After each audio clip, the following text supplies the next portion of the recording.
Assalamualaikum warahmatullahi wabarakatuh. Tuan-tuan muslimin muslimat yang dikasihi oleh Allah Subhanahu wa taala sekalian. Alhamdulillah, kita bersyukur kehadrat Allah Subhanahu wa taala pada hari ini kita dapat sama-sama meneruskan lagi program siri Al-Quran Sahabatku. Dan sekarang kita sama-sama berada di page Masjid Al-Muktafi bin Lashah. Kepada tuan-tuan, saudara-saudari muslimin muslimat yang sama-sama mengikuti program ataupun rancangan kita hari ini, boleh teruskan share berkait dengan program hari ini, siri Al-Quran Sahabatku, insya-Allah. Boleh sampaikan kepada sahabat-sahabat yang lain dan kita sama-sama berusaha untuk memperbaiki bacaan Al-Quran kita, insya-Allah. Dalam program Tahsin Al-Quran, surah-surah lazim pilihan kita, insya-Allah. Dan kita tunggu sekejap supaya ramai lagi boleh masuk untuk siri live ini. Tuan-tuan yang sedang mendengar, boleh saya tahu macam mana kualiti audio di tempat tuan-tuan? Clear ataupun tidak? Kalau clear, boleh komen di ruang komen, clear, jelas dan sebagainya, supaya pihak kami Masjid Al-Muktafi bin Lashah boleh pertingkatkan mana yang kurang, insya-Allah.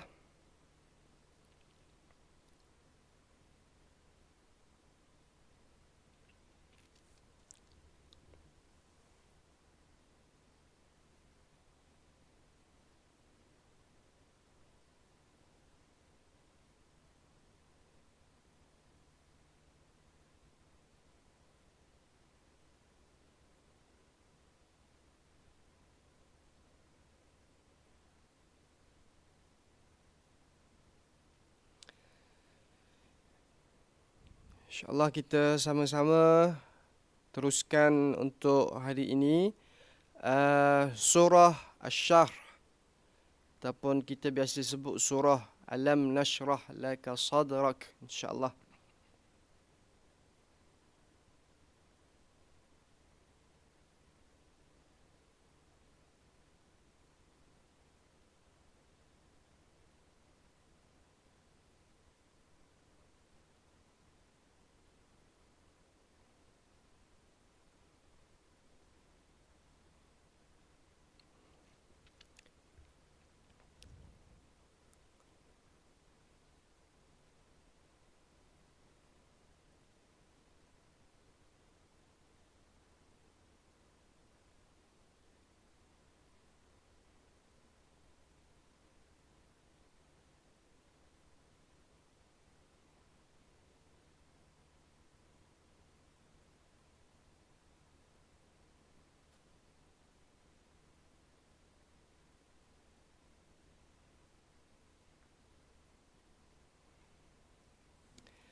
Okey, terima kasih. Suara clear. Okey, kalau suara clear, insya-Allah kita akan teruskan. Pada hari ini berkait dengan surah Asy-Syarh. Semalam sahabat saya Ustaz Raja telah sedikit sebanyak tahsinkan surah Ad-Duha. Hari ini kita sambung surah Asy-Syarh. Surah ini mengandungi 8 ayat. 8 ayat. Dan insya-Allah kita baca satu persatu, insya-Allah. Dan terlebih dahulu kita baca ramai-ramai semua sekali untuk satu surah ini.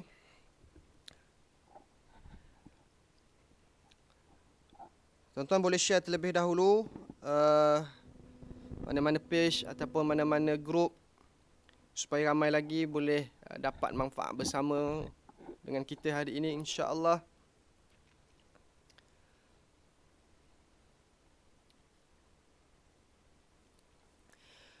Okey, kita sama-sama membaca surah Asy-Syarh, insya-Allah. A'udzu billahi minasy syaithanir rajim. Bismillahirrahmanirrahim. Alam nashrah laka sadrak wa wada'na 'anka wizrak alladhi anqadha dhahrak wa rafa'na laka dhikrak fa inna ma'al usri yusra inna ma'al usri yusra fa idza faraghta fansab wa ila rabbika farghab. Sadaqallahul azim.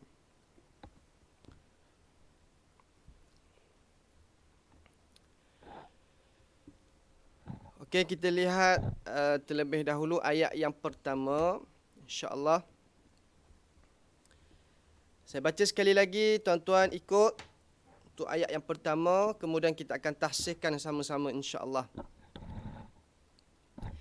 Bismillahirrahmanirrahim.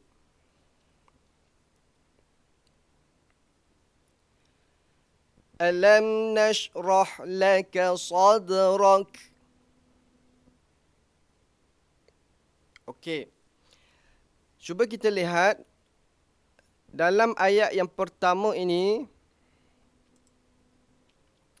Kalau kita lihat di sini tuan-tuan sekalian, bermulanya dengan hamzah qata'.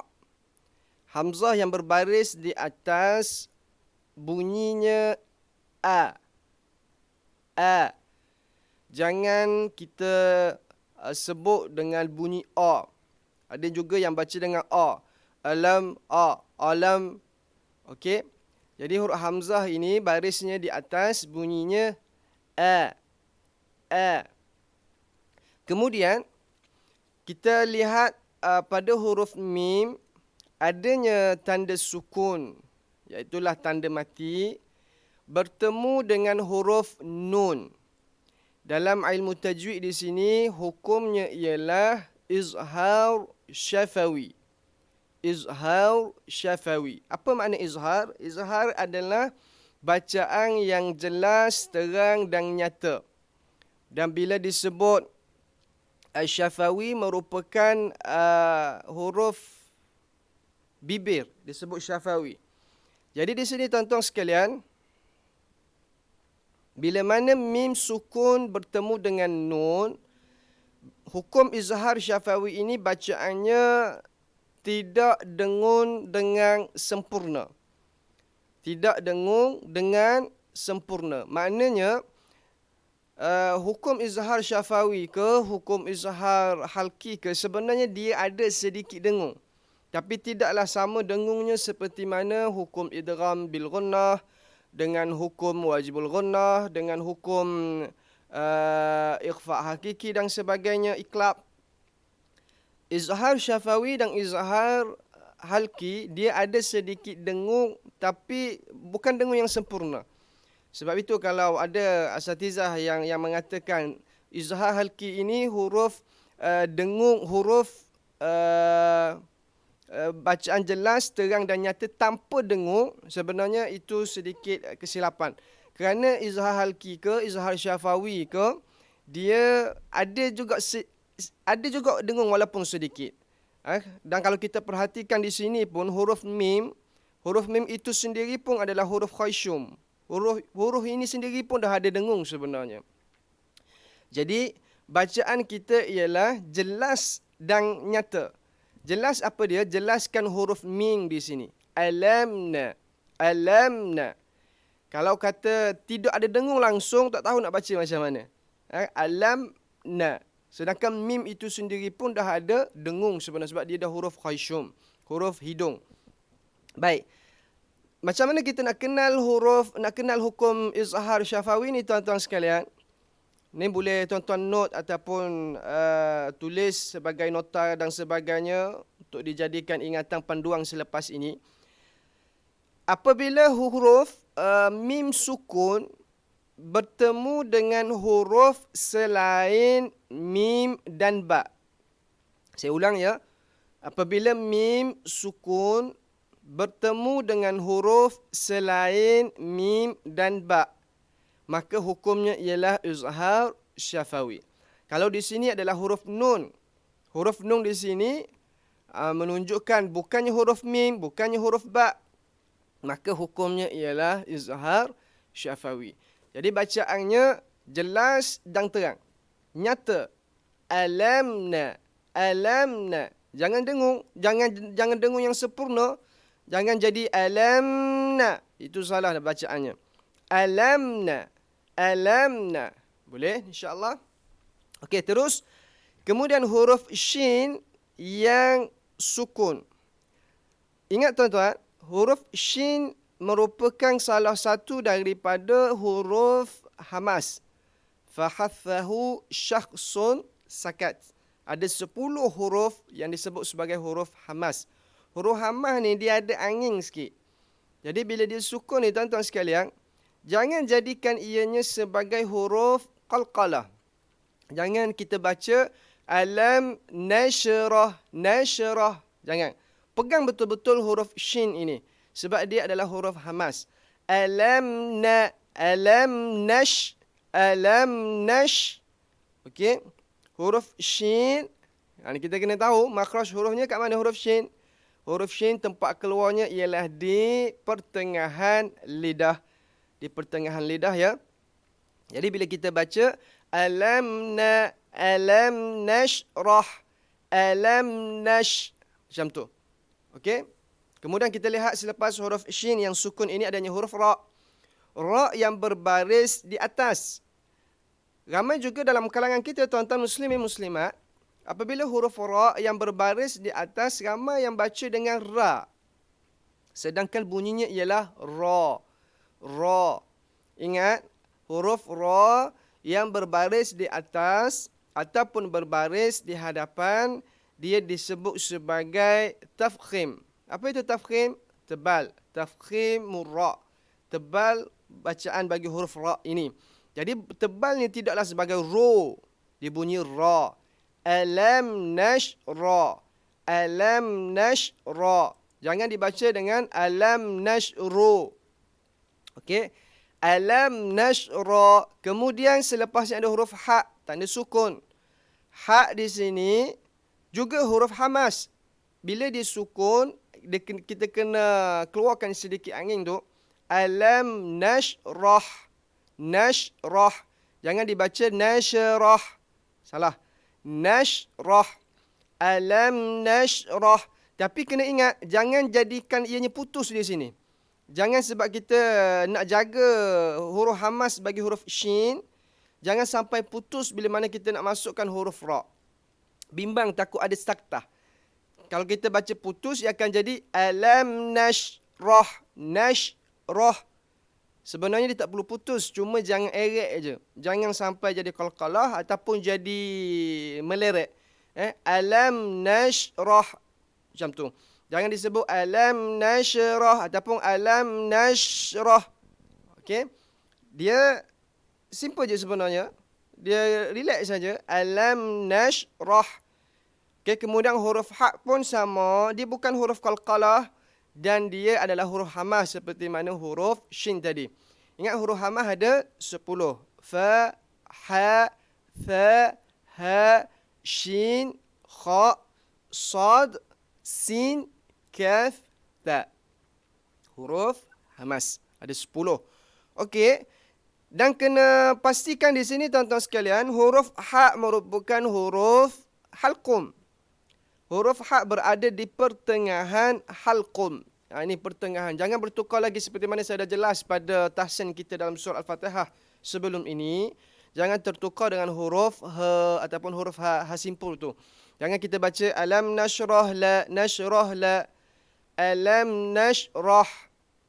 Bunyi ha yang pedas. Alam nashrah. Keluarkan angin ataupun keluarkan huruf ha ini di pertengahan halqum. Okey, kita teruskan dengan kalimah yang berikutnya. Laka, alam nashrah laka sa. Laka. Laka ni bagi saya tidak ada masalah apa. Kemudian huruf kalimah sadrak. Sad baris di atas bunyinya sa. Sa ini salah satu daripada huruf isti'la. Huruf isti'la adalah huruf yang meninggi. Dia meninggi bila mana dia baris atas, baris depan, baris bawah dia pun masih lagi ada sedikit sifat meninggi dia itu. Huruf isti'la ada 7. Tadi huruf hamas. Hamas ada 10. Isti'la ada 7. Antaranya adalah huruf sad. Jadi jangan baca dengan sa. Sa. Jangan baca dengan sa. Sad baris di atas bunyi sa. Okey, kemudian selepas huruf sad itu adanya huruf dal. Di sini dal tanda sukun. Dal tanda sukun ni tuan-tuan sekalian, hukumnya di sini ialah qalqalah. Huruf qalqalah ada 5. Banyaknya, satu ayat pun dah banyak huruf dah ni tuan-tuan. Huruf izhar halki lagi, huruf hamas lagi, huruf isti'la lagi, huruf qalqalah lagi. Tak apa, ini ilmu. Ni kalau kita tahu dalam satu ayat pun banyak ilmu, senang untuk kita baca dalam ayat-ayat yang lain kerana kita dah ada pengetahuan ilmu tersebut. Okey? Kalau kita lihat huruf dal, tanda sukun di sini, dal adalah huruf qalqalah. Okey, huruf qalqalah ada berapa saya sebut tadi? Ada 5. Apakah huruf qalqalah? Huruf qalqalah iaitulah huruf qaf, huruf ta, huruf ba, huruf jim dan huruf dal. Ini salah satu huruf dal. Merupakan huruf qalqalah. Saya ulang sekali lagi, huruf qalqalah ada 5. 1 huruf qaf, 2 huruf ta, 3 huruf ba, 4 huruf jim, 5 huruf dal. Huruf qalqalah ini, apa makna qalqalah? Lantunan tuan-tuan. Maksudnya bila mana dia sukun, kita nak baca tu dia kena sifat dia itu ada lantunan bagi huruf tersebut. Macam huruf dal kita baca sad, sad. Tapi lantunan tersebut jangan kita buat dia lantung sendiri. Sifat dia tu memang dia lantung sendiri. Jangan sampai kita buat-buat sehingga kita jadikan dal tersebut bagi di atas. Ada juga yang buat qalqalah, buat-buat qalqalah. Ia akan jadi sadarak, sadarak. Itu dibuat-buat. Sedangkan huruf dal ini memang sifat dia lantunan. Jadi bila kita baca alam nashrah laka sad, sad, dia memang automatiknya dia akan jadi melantun huruf qalqalah ini. Jangan dibuat sengaja, biar dia jadi sendiri tuan-tuan sekalian. Okey? Alam nashrah laka sad, sad. Itu merupakan huruf qalqalah. Baik, kemudian huruf ra baris di atas, kemudian huruf kaf yang berbaris di atas. Baik. Tuan-tuan sekalian, kita perhatikan pada kalimah ra ini seperti yang saya sebut tadi, kalau dibaris di atas atau baris di hadapan dibaca dengan tebal, tafkhim. Jangan dibaca dengan nipis, jangan baca dengan ra, baca dengan ra. Jangan dibaca dengan sadrak. Itu salah. Bukan sadrak, sadrak. Okey, huruf kaf di sini asalnya ialah huruf yang berbaris di atas. Akan tetapi tuan-tuan sekalian, kerana kita waqaf, maka hendaklah kita berikan tanda sukun, tanda mati kepada huruf kaf ini. Jadi bila sukunnya huruf kaf ini, matinya huruf kaf ini, automatiknya dia menjadi huruf hamas. Huruf hamas yang saya sebut tadi ada 10 itu. Antaranya juga adalah huruf kaf. 10 apa dia tadi tuan-tuan sekalian? Huruf fa, huruf ha, huruf tha, huruf ha, huruf shin, huruf kha, huruf sad, huruf sin, huruf kaf, huruf ta. Kaf pun ada di sini. Sin, kaf, ta. Ada huruf kaf, maka di sini juga huruf kaf di sini tuan-tuan sekalian. Bila mana kita waqaf di sini, maka dia menjadi huruf hamas. Maka kena keluarkan sedikit angin bila mana kita membaca bagi huruf kaf yang sukun. Dan di sini dia sukun kerana waqaf. Jadi hendaklah sedikit kena keluarkan sedikit angin pada huruf kaf tersebut. Jadi bacaan ni macam mana? Alam nashrah laka sadrak. Macam tu. Alam nashrah laka sadrak. Alam nashrah laka sadrak. Boleh ikut saya sama-sama kita membaca. 1, 2, 3. Alam nashrah laka sadrak. Bunyi angin pada kalimah, pada huruf kaf. Sadrak, sadrak. Okey, selesai kita pada ayat yang pertama. Kita terus pada ayat yang kedua insya-Allah. Dan kalau tuan-tuan ada soalan ataupun kekeliruan ke macam mana, boleh komen. InsyaAllah mampu saya jawab insya-Allah. Kalau tidak mampu, saya tanya pada yang lebih arif, pakar-pakar Al-Quran di tempat kita, dan saya akan sampaikan pada siri-siri yang akan datang insya-Allah berkait dengan huruf-huruf ini. Tujuannya tuan-tuan sekalian, program tahsin Al-Quran ini kita sebenarnya nak melatih kita semua ini supaya membaca Al-Quran biar bertepatan dengan mushaf. Sebab kita tak nak ramai dalam kalangan kita baca Al-Quran, terutamanya surah-surah lazim ini, dia hanya membaca mengikut hafalan daripada kecil, tapi tidak tahu huruf yang sebenarnya macam mana. Kadang-kadang bila hafalan daripada kecil ini, kita rasa kita dah baca betul, sebenarnya huruf tu huruf yang lain, huruf yang salah, seperti mana yang kita baca. Jadi tujuan kita nak tahsin ini, sambil-sambil kita membaca Al-Quran, tambah-tambah lagi di bulan Ramadan. Dalam masa yang sama kita lihat mushaf, kita tengok, oh ini rupanya hurufnya, ini sebenarnya huruf yang perlu saya baca, yang perlu saya sesuaikan dalam bacaan saya ini. Maknanya kita tidak keliru ataupun kita tidak salah lagi dalam bacaan kita. Ini tujuan sebenarnya pihak Masjid Al-Muqtafi Billah Shah adakan siri live ataupun tadabbur ataupun siri Al-Quran Sahabatku ini, supaya kita boleh membaca Al-Quran dengan tepat, sempurna dan betul insya-Allah. Okey, kita terus ya insya-Allah. Pada ayat yang kedua, wa wada'na 'anka wizrak.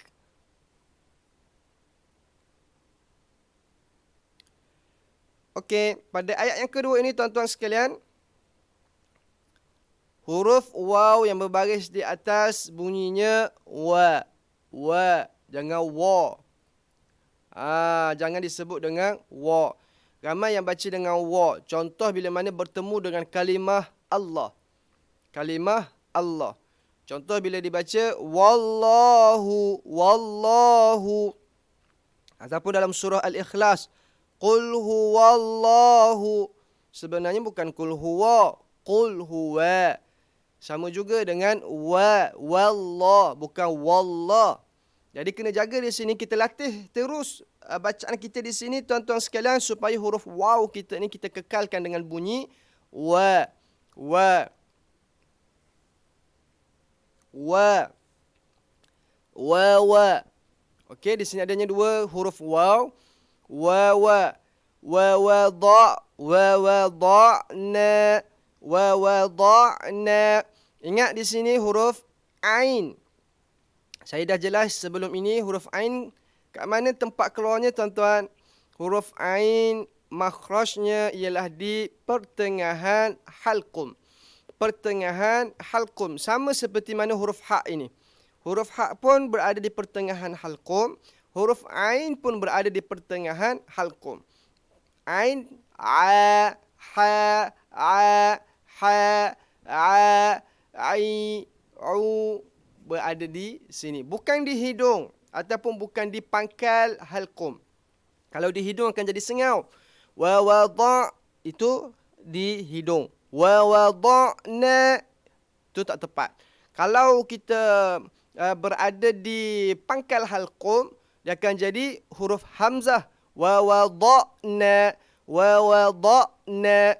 Jadi huruf hamzah kita dah menukarkan huruf ain kepada huruf hamzah. Maka salah bacaan kita. Kalau di hidung, tak sempurna bacaan kita. Jadi huruf ain kena sesuaikan di pertengahan halqum.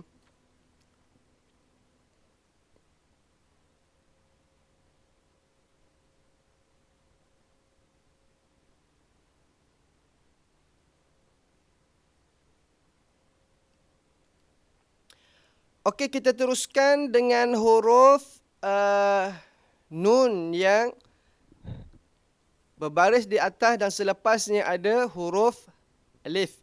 Ada huruf alif. Bila mana huruf hijaiyah bertemu dengan huruf mat, Hukumnya senang tuan-tuan. Hukumnya ialah mad asli ataupun disebut sebagai mad tabi'i. Nun bertemu dengan huruf alif, dan nun ini adalah huruf hijaiyah. Mana-mana sahaja huruf hijaiyah bertemu dengan huruf mad, huruf hijaiyah selain huruf hamzah. Kerana huruf hamzah bila mana bertemu dengan mad, dia akan jadi mad badal. Mana-mana huruf hijaiyah selain hamzah bertemu dengan huruf mad, yakni huruf alif atau huruf waw atau huruf ya, maka hukumnya ialah mad asli. Mad asli panjangnya 2 harakat. Wa wada'na, wa wada'na. Okey, panjang 2 harakat. Kemudian kita lihat pada kalimah anka. Anka. Di sini adanya huruf ain. Sama juga di sini tuan-tuan, huruf ain berada di pertengahan halqum. A. A. Jangan ataupun itu hidung. A. Kemudian adanya huruf nun, nun yang sukun, nun yang mati, bertemu dengan huruf kaf. Wa wada'na an, wa wada'na an.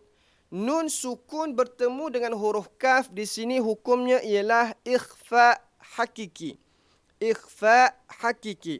Ingat tuan-tuan, Al-Quran Resam Usmani ini sebenarnya ulama telah memudahkan kita untuk membacanya sebenarnya. Bila mana hukum nun sukun ataupun mim sukun, sekiranya di atasnya ada tanda sukun, maka hendaklah dibaca dengan izhar. Sekiranya atasnya tidak ada tanda sukun, tanda mati, maka hendaklah dibaca dengan dengung. Sama ada ikhfa ataupun idgham. Hendaklah dibaca dengan dengung. Okey, contoh saya bagi. Cuba tuan-tuan lihat kalau nampak di sini. Pada surah Ad-Duha ayat yang ke-10 ini. Wa amma as-sa'ila fala tanhar. Nampak di sini huruf nun, di atasnya ditulis tanda sukun, diletakkan tanda sukun. Tapi di sini dalam surah Asy-Syarh ini, di atas huruf nun tidak diletakkan ataupun ditulis tanda sukun. Ini ulama memudahkan cara untuk kita membacanya.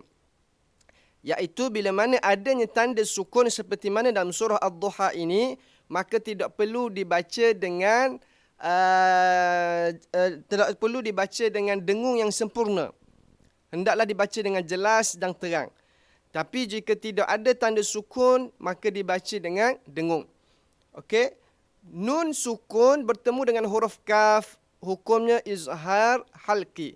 Hukum izhar halqi ada berapa tuan-tuan sekalian? Ada 15. Subhanallah, banyaknya 15.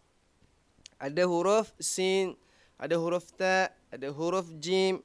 Satu jadha saddaqa fathik dhatadhin shazzin. Ada 15 huruf ikhfa hakiki. Jadi untuk kita kenal dulu di sini dalam surah ini, maka nun sukun bertemu dengan huruf kaf mestilah dibaca dengan dengung. Wa wada'na anka. Dan cara dengung di sini juga ada kaedah dia lah. Sebab ini adalah huruf ikhfa hakiki.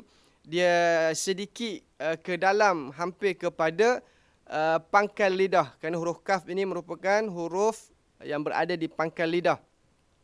Jadi cara dengung dia sedikit ke dalam. Wa wada'na anka.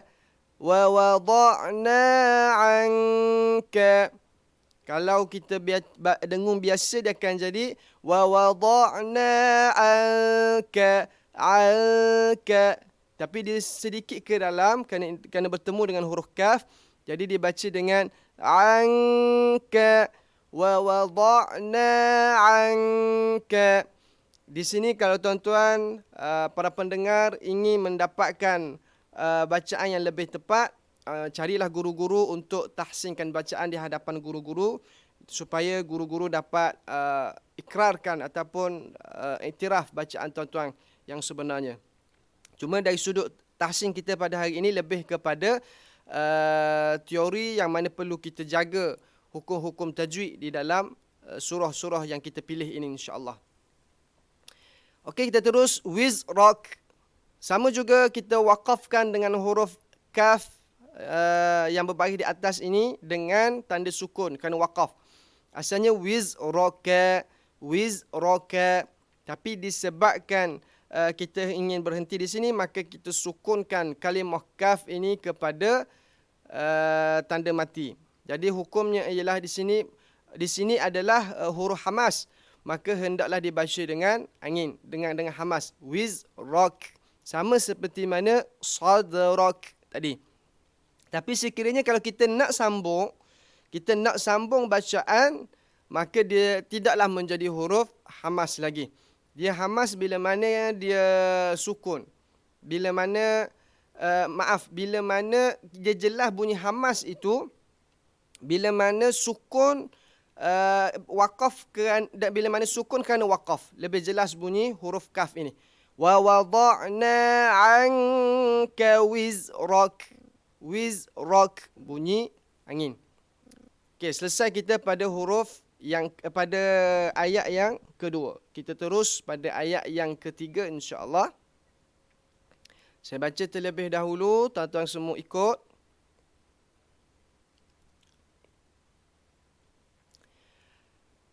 Allazi anqadha dhahrak.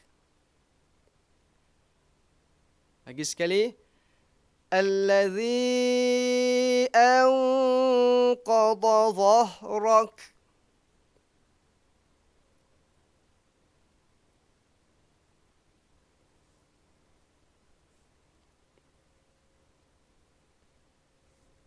Okey. Allazi anqa. Nampak di sini tuan-tuan sekalian? Pada kalimah allazi adanya di atas huruf ya ini adanya tanda mad. Tanda mad. Ingat, dalam ilmu tajwid, hukum yang terlibat di sini ialah mad jaiz munfasil. Mad jaiz munfasil. Mad jaiz munfasil ini berlaku apabila huruf mad, apakah huruf mad? Huruf alif atau huruf waw atau huruf ya bertemu dengan hamzah. Bertemu dengan hamzah dalam dua kalimah. Dua kalimah kat mana? Satu kalimah allazi, satu kalimah anqadha. Satu kalimah allazi, satu lagi kalimah anqadha. Yang disebut dua kalimah itu, huruf mad berada dalam kalimah yang lain, yakni huruf ya ini huruf mad. Dia berada dalam kalimah yang lain, kemudian bertemu dengan hamzah dalam kalimah yang lain. Okey, saya ulang lagi sekali. Apabila huruf mad bertemu dengan huruf hamzah dalam dua kalimah, maka hukumnya ialah mad jaiz munfasil. Mad jaiz munfasil di sini tuan-tuan, dia boleh baca dengan qadar 2 harakat, 4 harakat atau 5 harakat. 2 harakat bagi tarik jazari, ataupun disebut tarik tayyibah, ataupun selain daripada yang kita biasa baca ini, yang kita di Malaysia, di tempat kita ini, selalu kita baca mengikut tarik Asy-Syatibi. Asy-Syatibi dibaca dengan 4 atau 5. Adapun tarik jazari dibaca dengan 2 pun boleh. Jadi kalau tuan-tuan ada mendengar imam-imam yang membaca dengan kadar 2 harakat, sebenarnya tidak salah sebenarnya. Masih lagi tepat dengan ilmu Al-Quran ini. Contoh, kita dengar ada imam yang membaca allazi anqadha dhahrak. Boleh, betul bacaan. Kerana mad jaiz munfasil boleh dibaca dengan kadar 2 harakat. Okey, ingat saya sebut mad jaiz munfasil boleh dibaca dengan kadar 2 atau 4 atau 5 harakat. Allazi anqadha ataupun allazi anqadha ataupun 5 allazi anqadha. Okey. Hukumnya di sini ialah mad jaiz munfasil. Kemudian kita lihat lagi pada kalimah anqadha. Anqadha, ingat saya sebut tadi, apabila huruf nun di atasnya ada tanda sukun, maka hendaklah dibaca dengan izhar, hendaklah dibaca dengan jelas, hendaklah dibaca dengan terang. Tapi di sini atas huruf nun tidak adanya huruf sukun, tidak adanya tanda sukun. Bila tidak ada tanda sukun, maka hendaklah dibaca dengan dengung. Dengung di sini melibatkan hukum apa? Iaitulah hukum ikhfa hakiki. Ikhfa hakiki. Ikhfa hakiki ini tuan-tuan sekalian, ada 15 huruf yang saya sebut tadi, dan cara dengung huruf qaf ini sama seperti mana huruf kaf. Dia mesti ke dalam hampir kepada pangkal lidah kerana huruf qaf ini berada di pangkal lidah. Dan istimewanya juga huruf qaf di sini, dia merupakan salah satu daripada huruf isti'la.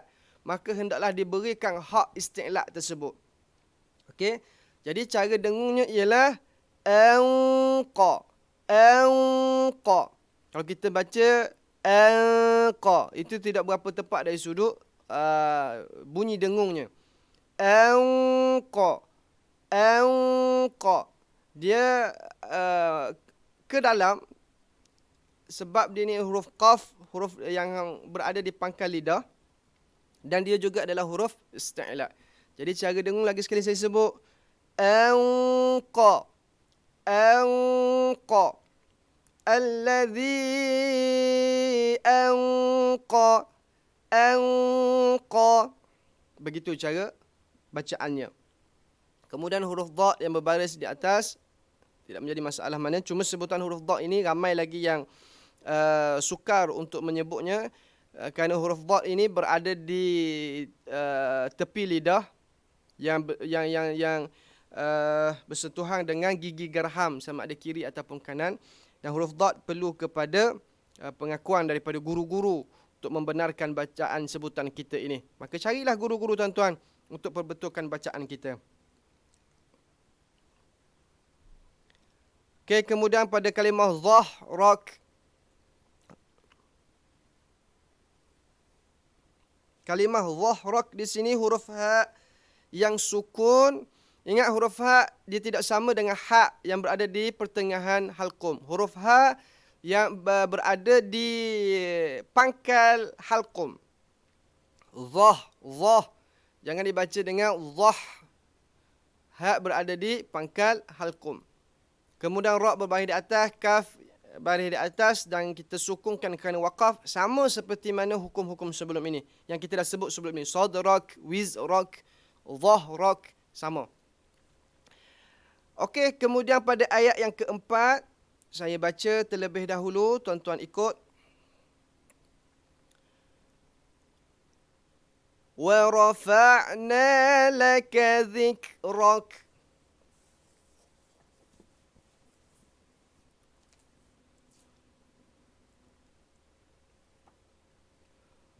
وَرَفَعْنَا لَكَ ذِكْرَكَ. Okey, pada kalimah wa rafa'na, wa jangan jadi wa, jangan baca wara. Wa rafa'na itu salah. Waw yang berbaris di atas bunyinya wa. Wa rafa'na laka. وَرَفَعْنَا لَكَ. Ain yang berada di pertengahan halqum, sama juga seperti mana disebut wa wada'na tadi. Ain yang berada di pertengahan halqum jangan bertukar dengan huruf hamzah. Dan di sini apa dia tadi hukumnya di sini tuan-tuan? Iaitulah mad asli. Ingat saya sebut tadi mad asli apabila huruf-huruf hijaiyah bertemu dengan huruf mad, maka hukumnya ialah mad asli. Huruf-huruf hijaiyah selain huruf hamzah bertemu dengan huruf mad, yakni huruf alif atau waw atau ya, maka hukumnya ialah mad asli ataupun disebut sebagai mad tabi'i. Ada juga disebut sebagai mad zati. Kemudian pada kalimah dhikrak, di sini adanya huruf kaf yang sukun, maka ini adalah huruf hamas. Kaf di sini juga kita waqafkan dia dan kita sukunkan dia kerana waqaf, juga huruf hamas. Maka kena keluarkan angin pada bacaan ini tuan-tuan sekalian. Bunyinya dhikrak. Cuba ikut saya. Dhikrak. Wa rafa'na laka dhikrak. Dhikrak. Wa rafa'na laka dhikrak. Begitu. Kena keluarkan angin kerana dia adalah huruf hamas. Selesai kita pada huruf yang keempat, pada ayat yang keempat, kita teruskan lagi pada ayat yang kelima insya-Allah. Fa inna ma'al usri yusra.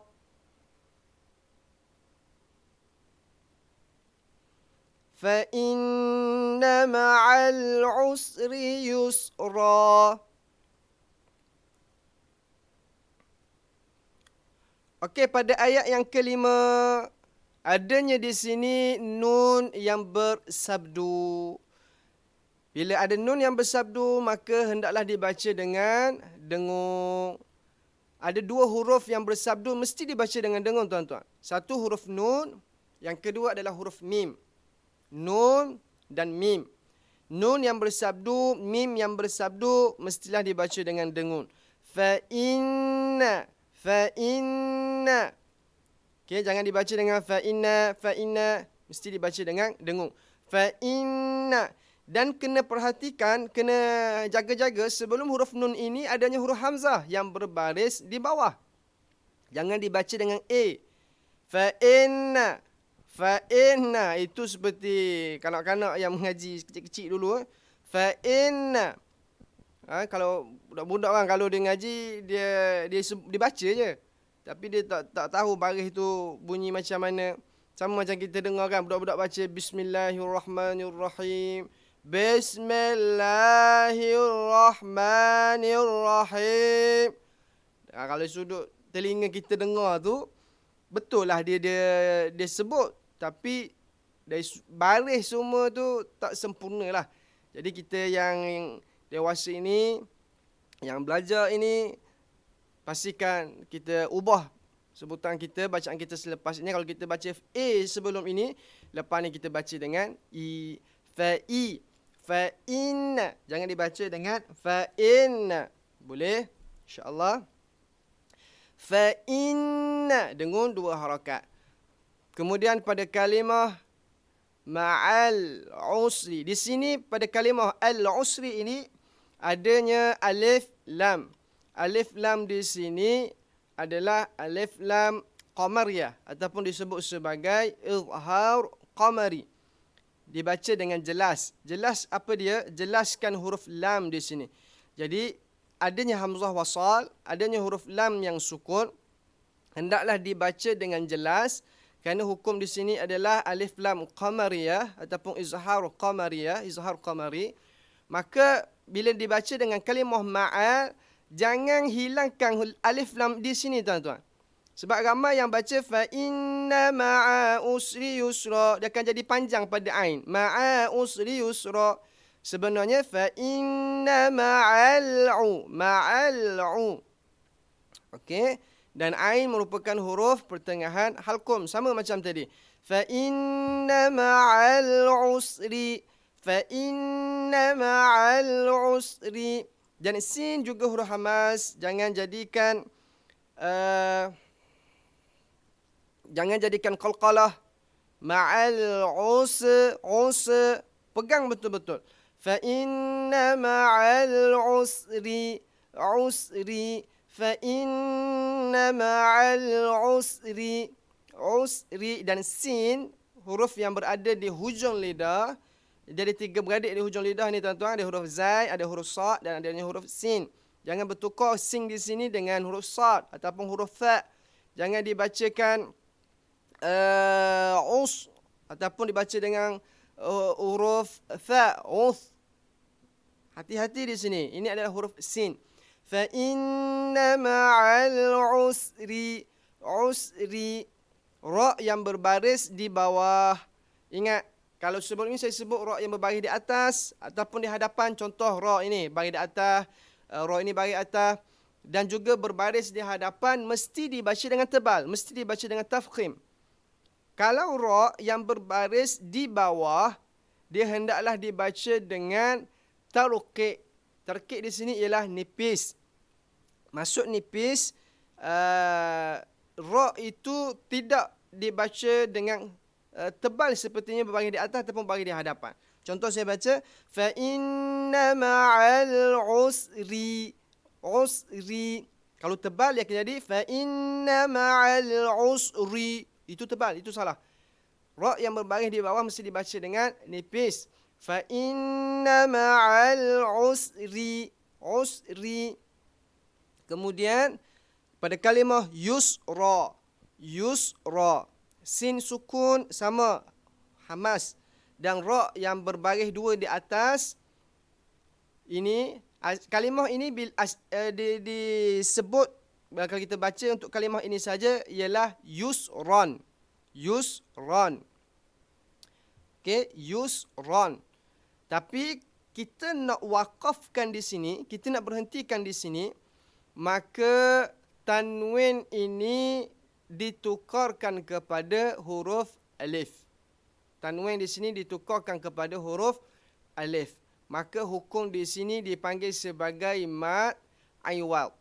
Mad iwad. Apa maksud iwad? Iwad adalah ganti. Jadi tanwin di sini dia tukar kepada huruf alif, maka huruf ra ini kekal dengan satu baris. Kalau kita waqaf di sini, dia akan jadi mad iwad, maka bacaannya ialah yusra. Asalnya yusran. Yusran. Tapi disebabkan kita waqaf, maka dia jadi yusra. Kenapa jadi yusra? Kerana kita gantikan tanwin tersebut yang berada di atas huruf ra itu kepada huruf alif. Kita gantikan. Jadi mad iwad. Akan tetapi tuan-tuan, kalau ingin sambung bacaan, maka dia tak akan jadi mad iwad. Kalau kita nak sambung bacaan, dia akan jadi hukum izhar halqi. Kenapa izhar halqi? Kerana di sini adanya tanwin bertemu dengan huruf hamzah. Huruf hamzah merupakan huruf izhar halqi. Ingat, hukum 5 asas. Nun sukun atau tanwin bertemu dengan huruf-huruf halqum. Maka hukumnya ialah izhar halqi. Huruf halqum ada berapa? Ada 6. Hamzah, ha, ain, ha, ghin, kha. Ada 6 di sini. 6 huruf-huruf halqum. Bila mana nun sukun ataupun tanwin bertemu dengan salah satu daripada ke-6 huruf halqum ini, maka hukumnya ialah izhar halqi. Saya sebut dah tadi, izhar halqi hendaklah dibaca dengan jelas, terang dan nyata, tanpa dengung yang sempurna. Maka di sini hukum izhar halqi. Fa inna ma'al usri yusran inna. Sekiranya kita ingin sambung, kalau kita waqaf, maka hukumnya menjadi mad iwad. Fa inna ma'al usri yusra. Demikian. Kemudian kita lihat pada ayat yang ke-6. Ayat yang ke-6 saya baca terlebih dahulu, tuan-tuan ikut. Inna ma'al usri yusra. Inna ma'al usri yusra. Okey, dalam kalimah inna adanya nun yang bertasydid. Tadi saya dah beritahu, nun dan juga mim yang bersabdu mestilah dibaca dengan dengung 2 harakat. Inna, inna, cara bacaannya. Kemudian ma'al usri yusra, sama seperti mana dah dijelaskan tadi pada ayat yang ke-5. Hendaklah dijaga pada alif lam ini. Hendaklah dijaga pada alif lam ini. Kemudian ra yang sukun, ra yang berbaris di bawah. Kemudian huruf sin yang sukun, hendaklah dibaca dengan amas. Dan di sini juga adalah mad iwad. Mad iwad. Sekiranya kita waqaf, dia akan jadi mad iwad. Kan tetapi kalau kita nak wasal, tuan-tuan, kita nak wasal, hukumnya ialah ikhfa hakiki. Kenapa ikhfa hakiki? Kerana tanwin bertemu dengan huruf fa. Huruf fa salah satu daripada 15 huruf ikhfa hakiki. Sama seperti mana saya sebut pada ayat wa wada'na anka, nun sukun bertemu dengan huruf kaf. Kaf ini juga huruf ikhfa hakiki. Fa ini juga huruf ikhfa hakiki. Jadi ingat, bila mana huruf nun, sukun ataupun tanwin bertemu dengan huruf-huruf ikhfa hakiki, maka hendaklah dibaca dengan ikhfa. Apa maksud ikhfa? Dengan sembunyikan tanwin ataupun nun tersebut ke dalam huruf ikhfa. Jadi kalau kita nak baca dengan dengung, berserta dengan dengung, kalau kita nak sambung, mestilah sembunyikan tanwin ini ke dalam huruf fa berserta dengan dengung. Caranya macam mana? Inna ma'al usri yusra. Itu kalau kita waqaf. Inna ma'al usri yusra fa idza faragta fansab. Inna ma'al usri yusra fa. Yusra fa. Itu kalau kita ingin sambung, ingin wasal bacaan kita. Mestilah didengung dua harakat kerana hukum di sini ialah ikhfa hakiki. Tuan-tuan perhatikan, tadi kalau saya sebut bila mana huruf nun, sekiranya di atasnya adanya tanda sukun, hendaklah kita baca dengan jelas. Sekiranya tidak ada tanda sukun, saya ulang lagi sekali, huruf nun ataupun mim, sekiranya di atasnya ada tanda sukun, tanda mati, hendaklah dibaca dengan jelas, terang. Kalau tidak ada tanda sukun, hendaklah dibaca dengan dengung. Sama ada di idgham ataupun di ikhfa. Hendaklah dengung. Begitu juga dengan baris dua di atas, ataupun baris dua di hadapan, ataupun baris dua di bawah. Ulama sebenarnya memang nak mudahkan kita baca Quran ni, tuan-tuan sekalian. Sehingga tulisan pun, baris pun, dia ada letak cara macam mana untuk mudahkan kita baca. Perhatikan di sini, tuan-tuan. Pada kalimah yusrang di sini pada ayat yang kelima, bertemu dengan hamzah di sini. Cuba lihat baris dua di atas ra ini, dia ditulis secara selari. Nampak? Selari, sama baris dua di atas ni. Tapi beza dengan baris dua di sini, dia sedikit serong. Ra yang berada di atas ni sedikit serong, dia tak sama dengan ra di sini. Betul? Jadi kaedah untuk mudah kita baca, sekiranya baris dua itu dia selari, dia sama, maka kalau kita nak sambung dengan ayat selepas ini, dia hendaklah dibaca dengan jelas. Hendaklah dibaca dengan dengung. Sebab tu hukumnya di sini izhar. Sebab dia dibaca dengan jelas. Dibaca dengan terang. Yusran in.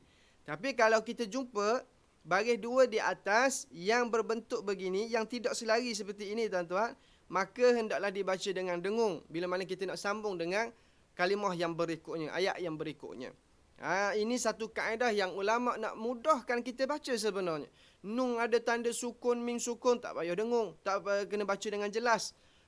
Nun yang tidak ada tanda sukun, mim tidak ada tanda sukun, kena baca dengan dengung. Sama idgham ataupun ikhfa ataupun iqlab dan sebagainya.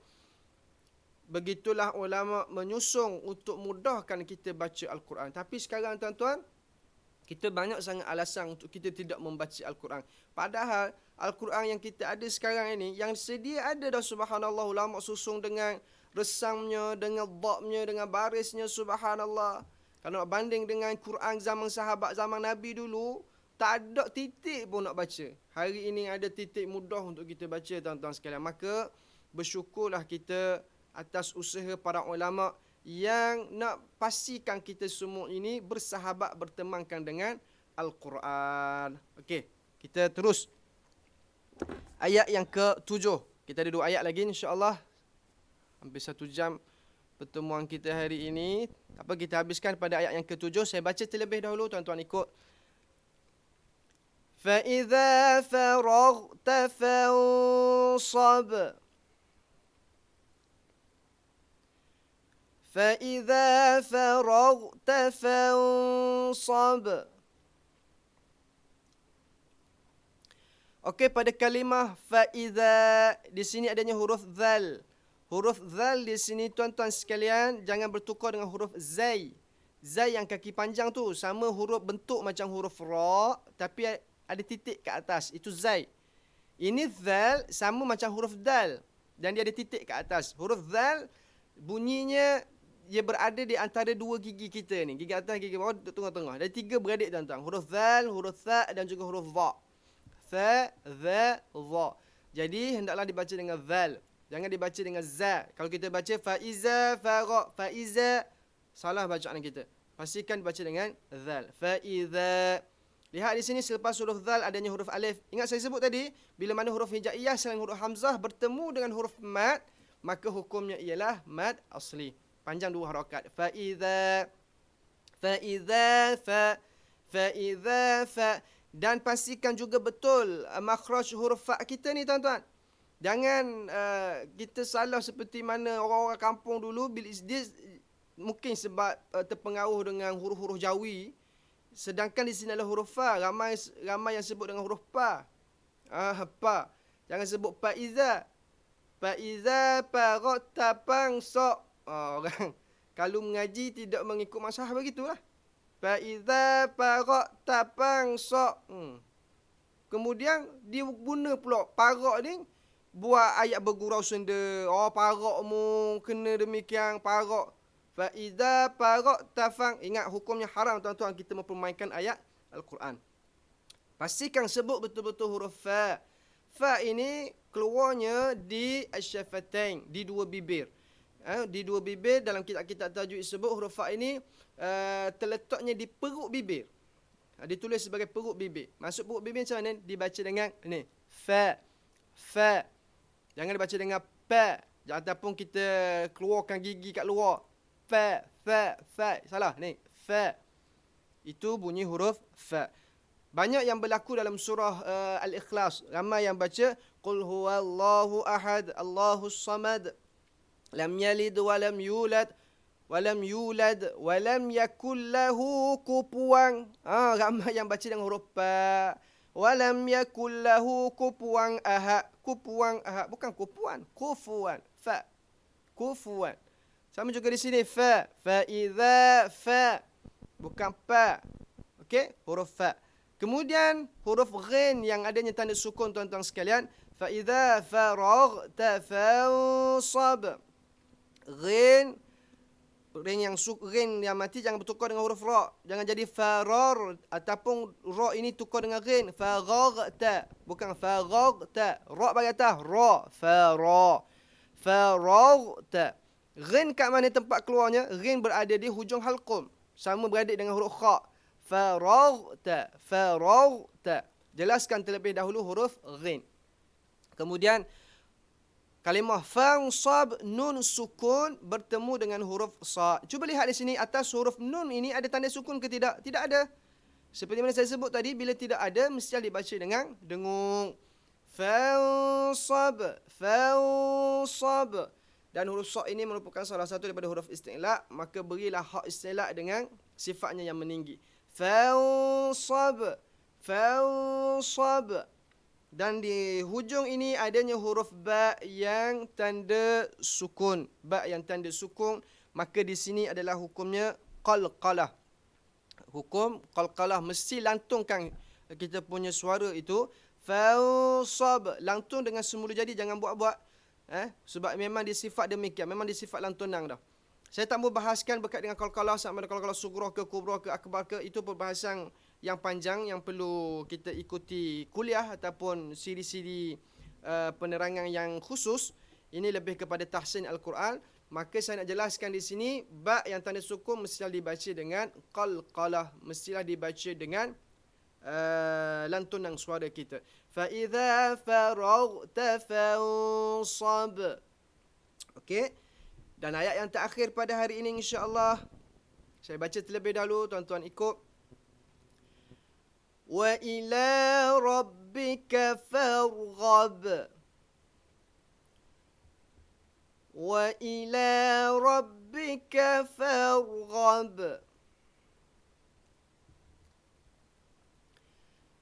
Lihat wa ila, di sini adanya mad asli, ada alif maksurah di sini. Ada alif lam, sebelumnya ada huruf lam, huruf hijaiyah bertemu dengan huruf mad, maka hukumnya ialah mad asli. Wa ila. Kemudian kalimah rabbika farghab. Okey, huruf ra atasnya adanya tanda sukun. Ra adanya tanda sukun. Ra di sini tebal ke nipis? Dibaca dengan tebal. Kenapa tebal?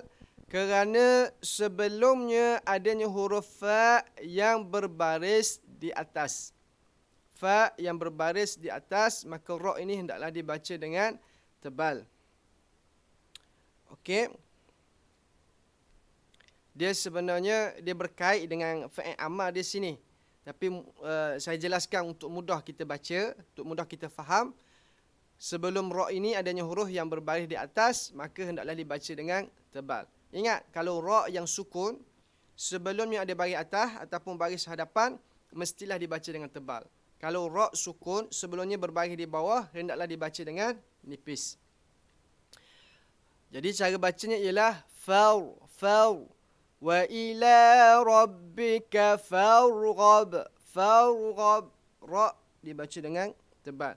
Kemudian huruf ghin yang berbaris di atas, sama ghin tempat keluarnya ialah di hujung halqum. Gha. Dan last sekali ialah huruf ba yang sukun. Farghab. Ba yang sukun. Di sini hukumnya ialah qalqalah. Wa ila rabbika farghab. Farghab. Wa ila rabbika farghab. Jadi hukum di sini ialah qalqalah. Cuba perhatikan di sini tuan-tuan sekalian, soalannya. Pada ayat yang ke-7, di atas huruf ba adanya tanda sukun. Kenapa pada ayat yang ke-8 tidak ada tanda sukun? Cuba perhatikan. Ayat yang ke-7 adanya tanda sukun atas huruf ba itu. Ayat yang ke-8 tidak ada tanda sukun di atas huruf ba.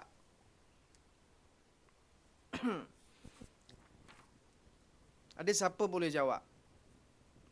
Kalau siapa-siapa boleh jawab, sila komen.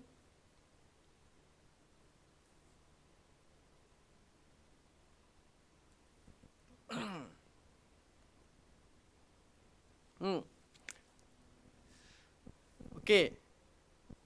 Jawabnya tuan-tuan, kenapa di atas huruf ba ini tidak ditulis tanda sukun?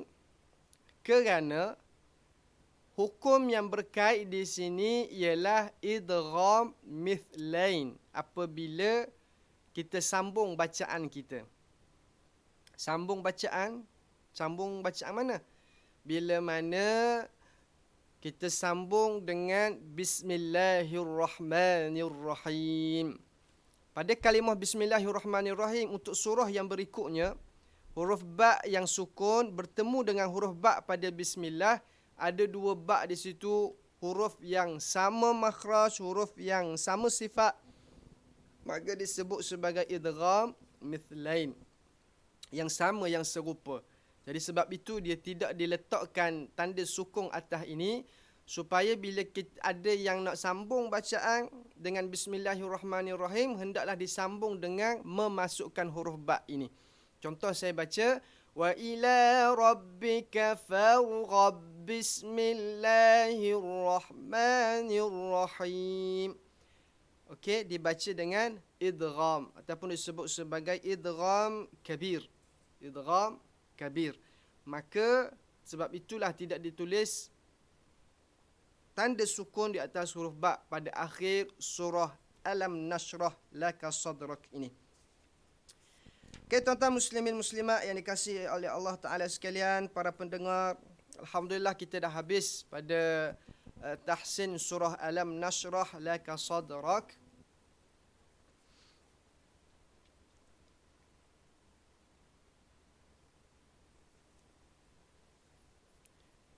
Okey. InsyaAllah untuk siri akan datang kita bertemu lagi pada hari Isnin. Untuk surah-surah yang berikutnya insya-Allah hari Isnin jam 11 pagi, dan kita untuk siri live tahsin bagi program siri Al-Quran Sahabatku ini setiap hari Isnin, Selasa dan Khamis bermula jam 11 pagi insya-Allah. Diharap tuan-tuan semua boleh siap sedia untuk kita sama-sama tahsin bacaan Al-Quran kita. Dan Al-Quran ini sebenarnya seronok tuan-tuan kalau kita dapat baca dengan baik, kalau kita dapat menghayati, memahami, dapat kita baca dalam keadaan tepat, manis sebenarnya Al-Quran ini, kita dapat merasainya. Maka cubalah tuan-tuan sekalian, cari guru, belajar, cubalah cari guru untuk dengarkan bacaan kita. Jangan hanya bergantung pada audio, MP3, CD, YouTube semata-mata, jangan, kerana perlu kepada ikrar ataupun tasheh daripada guru-guru bagi membenarkan bacaan kita, mengakui bacaan kita. Maka berusahalah untuk cari guru-guru. Ramai guru-guru Al-Quran di negara kita ini, sementara mereka masih ada, bertemulah dengan mereka, dapatkan ilmu-ilmu daripada mereka, dan kita harapkan Al-Quran inilah yang akan memberikan syafaat kepada kita semua di hari akhirat esok-esok. Apapun keadaannya, bacalah Al-Quran tuan-tuan, jangan tinggal Al-Quran. Pastikan Quran ini sahabat kita sepanjang masa, teman kita sepanjang masa. Berdampinglah dengan Al-Quran, bersahabatlah dengan Al-Quran, bacalah Al-Quran banyak-banyak. Kerana Nabi sebut dalam hadis, Iqra'ul Quran fa innahu ya'ti yaumal qiyamah syafi'an li ashabih. Nabi sebut bacalah Quran. Sesungguhnya Quran itu akan memberikan syafaat di hari kiamat kepada ahlinya. Orang yang baca Quran, orang yang belajar Quran, orang yang mengaji Quran, orang yang hafal Quran, orang yang beramal dengan Quran, insya-Allah tergolong dalam kalangan ahlullah, iaitu ahli Al-Quran, dan mereka inilah yang akan layak mendapat syafaat Al-Quran di hari akhirat nanti, insya-Allah. Moga-moga kita dapat bertemu lagi pada masa yang akan datang, insya-Allah, panjang umur kita. Terima kasih kepada tuan-tuan yang sedia mendengar live kita pada hari ini, dan terima kasih juga kepada sukarelawan masjid, kru-kru yang menyediakan dari sudut teknikalnya, slide, montaj, persiapan sebagainya, terutamanya juga pada sahabat kita, saudara Ihsan Samsudin daripada designis.co yang banyak membantu untuk set up kita punya program live ini dari sudut teknikal, dan juga kepada Dr. Tengku Khairi Rahman yang memberikan idea kepada Pak Masjid Al-Muqtafi Billah Shah bagi menjayakan siri Al-Quran sahabatku ini, insya-Allah. Terima kasih kepada semua. Maaf saya tak sempat nak baca mana komen ini.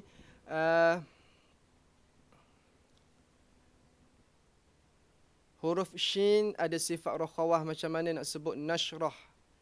Nashrah, demikian. Ya puan, nashrah. Alam nashrah. Nak sebut huruf kalimah nashrah. Nashrah. Nashrah. Jangan jadikan shin itu sebagai qalqalah. Itu yang penting. Jangan jadikan shin sebagai qalqalah. Nashrah. Assalamualaikum. Waalaikumsalam. Waalaikumsalam. Ya, terima kasih sama-sama. InsyaAllah kita jumpa lagi untuk siri-siri yang akan datang. Selamat membaca Al-Quran. Selamat beribadat di bulan Ramadan. Selamat berbuka puasa maghrib nanti.